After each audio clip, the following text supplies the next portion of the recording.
I don't know how, but I read 18 books. Again, I don't know what is happening. At least like, I want to say like 4 or 5 of the books were like novellas. So that's kind of different. But yeah, I don't know what is going on with me, but I'm not hating it. I started off the month with finishing a series, and that is the New York Billionaires series by Olivia Hayle. I ended up reading the 3 last books. So it's like 2 books, 2 full novels and 1 novella. The first book is A Ticking Time Boss, which I ended up giving 2 stars. That was not for me. It felt too similar to all of the other books in the series because I'm pretty sure that it's like employee and boss kind of situation, and like it was friends to lovers, I guess. And then I don't know, it wasn't for me. There were so many things in that book that I did not like. First of all, it was literally like I was reading the same book again, just different font. Like, I get it that they're all billionaires, so yeah, we're gonna have that whole thing be the same in every book, but I feel like you can do that and still have them be different. I don't know, it wasn't for me. And literally the worst thing in that book was the fact that he kept calling her kid. Kid, no.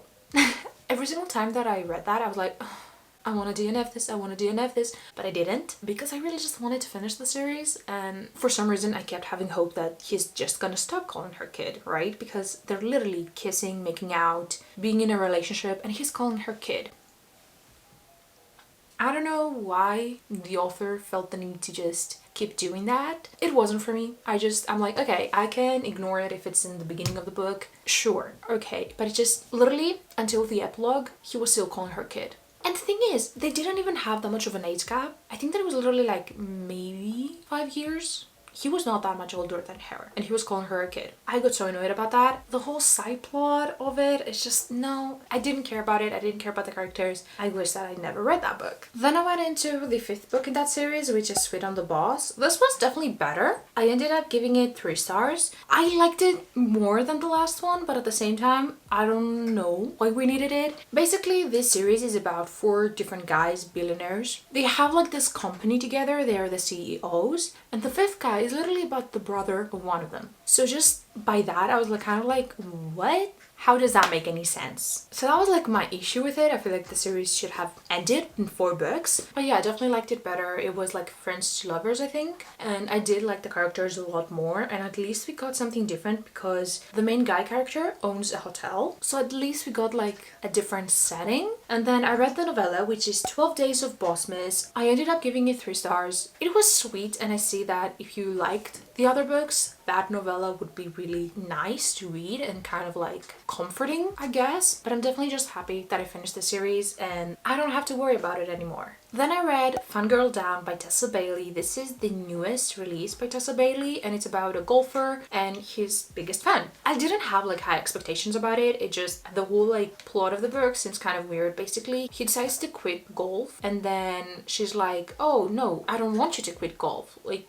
you need to keep going. And they end up working together in order for him to become better, and it was nice. I gave it 3.25, so it wasn't like bad. I will say, I didn't see their attraction. I didn't care about them. I didn't like him as a character. I didn't like her as a character. And at the same time, I didn't like them together. They didn't have any emotional connection, and that's something that I love to read about. If the 2 main characters are only attracted to each other like physically, I don't want to read that. Like, why would I want to read like 300, 400 pages of that? And that's what was happening with this book. They were not like emotionally attached to each other. It was truly just smut. I don't think that there's anything wrong with that, but personally, when I'm reading a romance book, I want to see the romance. So yeah, that was definitely like my biggest issue with this book. There were definitely like some nice cutesy scenes, but I will not think about this book, and I'm actually hoping that the second book is gonna be better. Then I read Life's Too Short by Abby Jimenez. This was such a good book. This is the 3rd book in the Friendzone series. I read the first 2 last month and I loved them so much. They were so fun. They were perfect books, so easy to read, and this was literally the same. This is about a YouTuber, like influencer, and a lawyer. They are neighbors and they end up spending more time together and all that stuff. It is like single parent. She has like a child, but it was so interesting. And again, Abby Jimenez did a great job of just putting so many things in like a 400-300 page book without having it feel just like too much. I loved how they started. I love how she did the characters. I love how she went straight into the story. This is always something that I struggle with at the beginning of the books. I get bored so easily, so when the book has just like a lot of build up until you actually start to see the characters spending time together, I get bored. That's just it. So with this book, I did not get bored, and that's amazing. And at the same time, I love just all of the side plots. I will say towards like the end of the book, I was kind of annoyed with our female main character. Basically, she was avoiding doing something for so freaking long, and it started to get really frustrating. So that was like my biggest issue with that. And also just the ending as a whole, kind of how third act conflict happens and how it gets resolved, that was kind of not amazing for me. I think that it could have been done better, and that's why I still actually prefer the second book in that series, and I ended up giving this book 4 stars, which is still good, but it's just, if the ending of the book was done differently, I would have given it more. Then I read The True Love Experiment by Christina Lauren. This is the second book in the DNA duology that they have going on. The first book is The Soulmate Equation, and I loved that book. So I was very scared to pick this one up because I was scared that I was not going to like it, but I really loved it. I ended up giving it 4.25, and it was so just perfect. It was literally the perfect rom-com if you want like a rom-com, easy, just fun read. This is definitely amazing. We have Fizzy, which is a character that we meet in the first book. She's like a romance author, but she has never been in love. So she ends up doing this dating show where she's trying to find her soulmate. And there, she ends up falling in love with the producer of the show, Connor. And it was so fun. I loved their connection. I loved the characters. I loved just how it was done, how we got to see the other characters, how we got to see the whole production of the show. And I really, really, really liked the ending of this book. I love the side characters, and I think that this is almost as good as The Soulmate Equation. I truly believe that this is one of the best Christina Lauren books. This and The Soulmate Equation are definitely, like, in my opinion, the best books from them. Now, I have not read like every single one of them, but I have read the majority of them. I am so happy that this lived up to my expectations. Then I read a young adult book, and that is Tilly in Technicolor by Maisie Eddings. I am so excited that I read this because now I have read every single Maisie Eddings book that is out there until like literally I think the middle of April, where she has like a new book coming out. But this was so good. This is young adult, and I did not have the highest of expectations because I don't love young adult that much anymore, and I was like, oh, this is not gonna be great for me. But it was so good. This book is about Tilly and Oliver. Tilly ends up going to London with her sister for the summer. Basically, they're gonna go through Europe for 2 months and try and promote her sister's brand, and she ends up meeting Oliver. For a young adult book, it was so cute. I will say there were a lot of moments where Tilly embarrasses herself, especially one moment. Let's say that she buys a pair of shoes. That whole scene, I was like cringing because of secondhand embarrassment. So if you cannot stand like secondhand embarrassment, just maybe don't pick up this book. But if you are okay with it, I will say that this book was just really, really good. And I loved the topic that it dealt with, especially because Tilly does not want to go to university. She's like, I am not built for this because she has ADHD and she wants to be a writer. She doesn't want to go to university for it. She doesn't just want to go there. But her parents are pushing it. They're just keep telling her that without university, you cannot do anything. And I really just love to see how she went through that and how it ended up. I don't know, I wish that the ending was kind of different and it kind of just, it went like a tiny bit deeper. That's something that I was hoping for, but I still really enjoyed it. I ended up giving it 4 stars, and I do actually recommend this. I loved how both of our 2 main characters were neurodivergent. Like, that was perfect. I loved them so much. They were so adorable together, and yeah, I cannot wait to read more books by Maisie Eddings. Then I read Longing by Elena Armas. This is the second book that I'm reading from this author, and I actually really liked it. I did not like The Spanish Love Deception, but I did really enjoy this one. This is about Adeline and Cameron. Adeline has this incident happen to her while she's working for her father's football team, and her father is like, I'm gonna send you to this town and you're gonna manage the team there. Adeline goes there expecting for this team to actually be adults. No, they're little girls, and they were adorable actually. And there she meets Cameron, which is an ex-football player. I really liked him. I really liked the small town vibes. I cannot wait for the second book in the series. I give this 4 stars. It was really fun. very entertaining. I definitely liked it a lot more than the Spanish Love Deception, obviously. I will say I wish that the romance was a tiny bit more explored, I guess. The first half of this book felt a lot better than the second half of it, which is kind of disappointing. But yeah, I definitely prefer the first half of it. It's more funny. It felt truly like a rom-com. He's literally trying to just push her away, and he's like, I'm gonna make you want to leave town. And she's so stubborn, and she's like, no, I'm gonna stay here. And I loved that about her.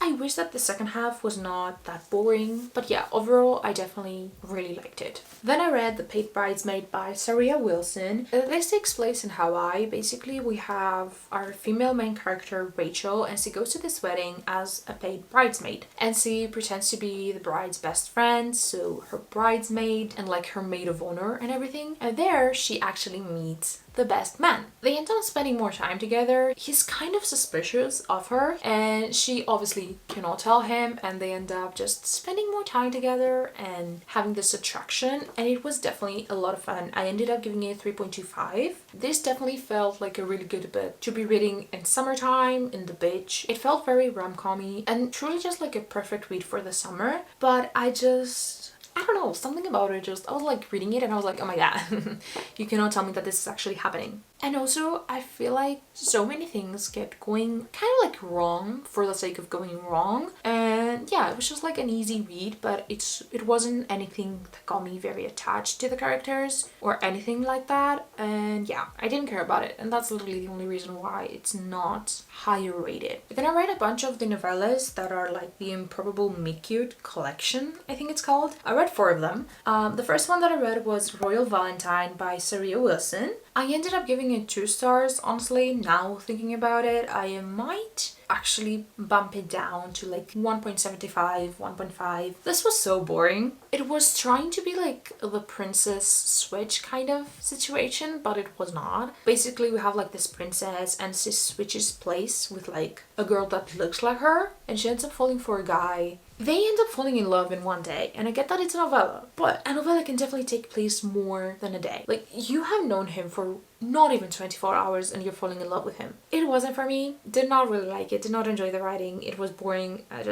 Yeah. Then I read Dropped, Cover and Hold, which is by Jasmine Guillory. This one, I think that is like my favorite. Yeah, I ended up giving it 3.25. I really enjoyed it. It was so fun. The main guy character is a baker. Even though it was like really short, I had a great time reading it and it didn't feel like too insta-lovey. So yeah, I definitely liked that one a lot more. Then I read The Exception to the Rule by Christina Lauren. This was fun, I guess. It was like an easy novella. Like, I'm not gonna think about it again. It was fun. Our main character ends up sending an email to the wrong account, and then throughout the years you see them keep sending emails again and again. It was fun. It wasn't anything crazy, but I will say that it was like kind of entertaining and rom-com-y, so that's what I liked. And then the last novel that I ended up reading in that collection is Rosie and the Dreamboat by Sally Thorne, which was a 2 stars. This was so bad. I did not like it. I did not even like the main guy character. Like, I don't even want to think about it.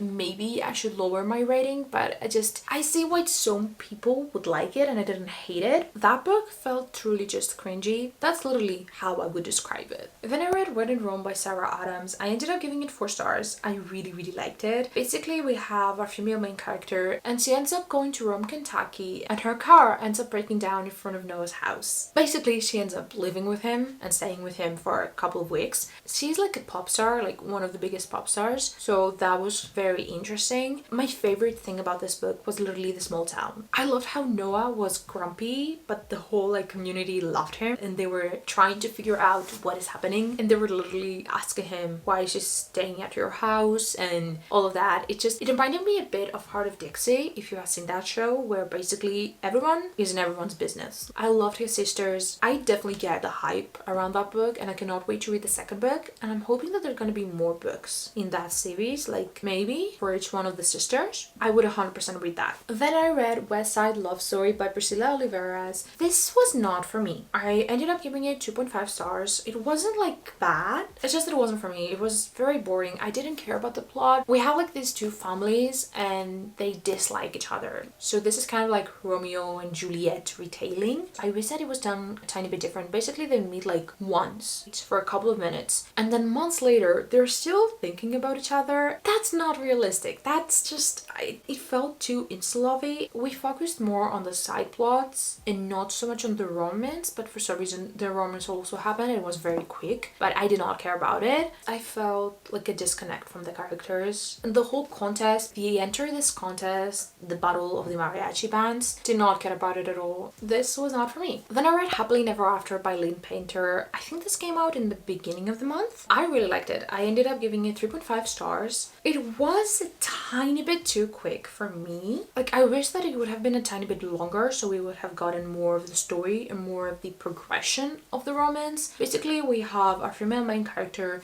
and we see her hiring Max in order for him to object to her wedding because he's an objector. That happens, and then months later Max ends up contacting her and being like, do you want to object to this wedding with me? So they end up creating this kind of like team and they go to weddings and they object. So that was really fun. You really just got to see different weddings and them objecting. My issue with this book, it was our female main character. She does not believe in love. Max believes in love, he just doesn't want it, where she was like, it doesn't exist, it's fake. But you could see them like just being attracted to each other and falling in love and everything, and she was insisting that it's not love. And I'm like, I get it, girlie, you do not believe in love, but at the same time it started to get kind of annoying. And also at the end where you see her being like, oh yeah, I am in love, that whole thing was like too quick and too easy. So yeah, for that reason it was a 3.5, but it definitely had the potential to be a 4 stars. And if you're looking for like an easy rom-com, I will 100% recommend this book. It was so fun, it was so fast-paced, entertaining. It really reminded me of The Love Wager, like writing wise. I definitely prefer The Love Wager, but this was still pretty good. Then I read Verona Comics by Jennifer Dagan. This is also a young adult book and I liked it. I really am not sure about this book. We have Jubilee and Ridley. Oh my god, this is also kind of like Romeo and Juliet retelling. Each of the families own a comic shop and they just don't like each other. Our two main characters end up spending time together and creating this connection, and we see all of that going down. I liked it. I think that I'm gonna give it like 3.75, maybe 4. This book was heavy. You know, you see the cover and you're like, oh, it's gonna be like a cute book. Yeah, no, it was heavy. Our male main character struggles with anxiety and depression. If you get triggered by that, just don't pick up this book. I'm a person that generally doesn't really get triggered by books, like no matter what the book is talking about, but I got triggered in this one a tiny bit, especially after like a point in this book. He's kind of having like a breakdown. We see a lot of him struggling. So again, if that's something that you struggle with, just don't pick this book up. Honestly, just thinking about it, I feel my heart getting squeezed. So after that book, I wanted a really just easy, fluffy, romantic comedy. So I went into Love, Comment, Subscribe by Kathy Yardley. I ended up listening to the audiobook of this and I did not like it. I give it 2.25 stars. It's basically about these two YouTubers and they end up collabing in order to just kind of like boost their channels. They used to be in the same friend group in high school, but now they don't really talk to each other, so they end up spending more time together and they end up being attracted to each other. If you don't like reading about like TikTok, I don't know, YouTube, like social media and pop culture, do not pick up this book. There was so much pop culture going on and I'm usually not a person that gets annoyed by it because I'm like, it's something that is on my everyday life, so it makes sense to read it in a book. But they were talking so much about it because obviously they're both YouTubers, but it was kind of like in a cringy way. Even like the videos that they were doing, it felt like I was reading a 2016 like book about YouTubers. I was cringing in so many things. It felt like it was making fun of content creators and influencers in a way, even though like I know that it wasn't, but it's just how it was written. It felt just too icky for me. So yeah, it wasn't for me. Did not like it. And I didn't even really like the writing. That was actually kind of sad because I have had this on my like want to read list for so long, but at least now I know. And it's actually like the first book in a trilogy. I am not gonna continue with that series. But yeah, at least now I know. But yeah, those are the 18 books that I read this month. I had some pretty good books and some really bad ones, although I did read like a lot of books that I have had either on my physical TBR or on my want to read list for so long. So I am really happy about that. I'm hoping that April is gonna have like more books that I'm really gonna enjoy. But yeah, that's all I had to say. I hope that I will see you in my next video. Bye!